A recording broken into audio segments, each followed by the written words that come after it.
Sa mga naghahanap ng health insurance, syempre gusto natin yung comprehensive na from preventive care para maagapan yung paglaganap ng sakit to hospitalization to cover our huge medical bills to recovery care. Syempre, after your treatments, may mga certain expenses pa rin yan katulad ng mga medicines, vitamins, mga other diagnostics, and post-consultations. One of the best health insurance plan from AIA Philippines is the AIA Max Protect.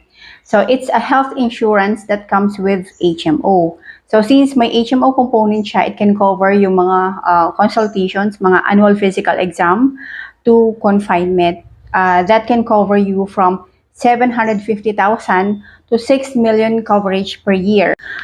Another good thing kasi sa HMO is that hindi lang critical illness ang pwede niyang i-cover. Even yung mga ordinary illness lang, mga viral or bacterial, like yung mga dengue, typhoid, diarrhea, and even yung mga surgery ng mga appendicitis can be covered.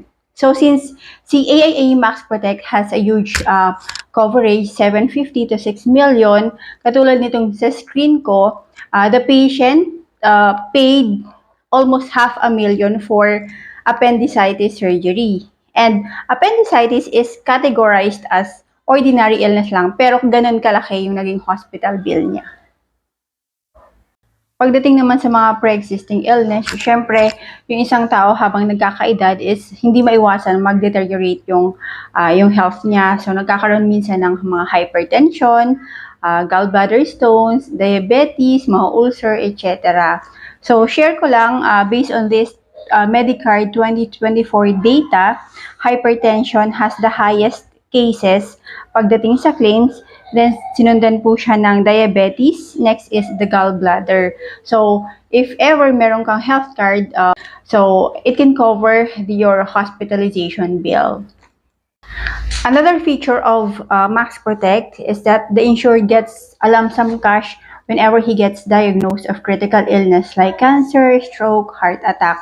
So minimum of 500,000, pwedeng lakihan, 5 million, 10 million, or even higher. Kasi this plan is very flexible and customizable. So knowing kasi yung critical illness, talagang magasto siya. So for example, the average cost of treatment sa stroke is nasa around 1.8 million.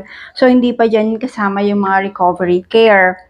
Say meron kang HMO sa company that has 90,000 coverage plus PhilHealth benefit of 76,000, for example lang yan, malaki pa din yung ika-cash out mo, nasa around 1.6 million. Since si Max Protect is an HMO with cash benefit when it comes to critical illness, yung HMO kasi pwede niyang i-shoulder yung hospitalization bill, while yung cash naman, pwede niyang i-shoulder yung mga treatments na with certain limitations sa HMO or hindi talaga covered ng HMO, like yung mga chemotherapy, dialysis, etc.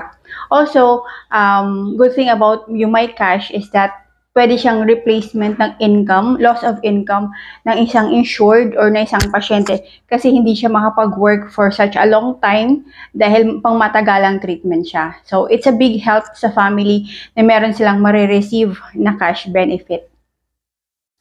So kung nagustuhan mo yung features ng Max Protect, you can PM me or send me an email para sa customized quote mo or follow me for more updates.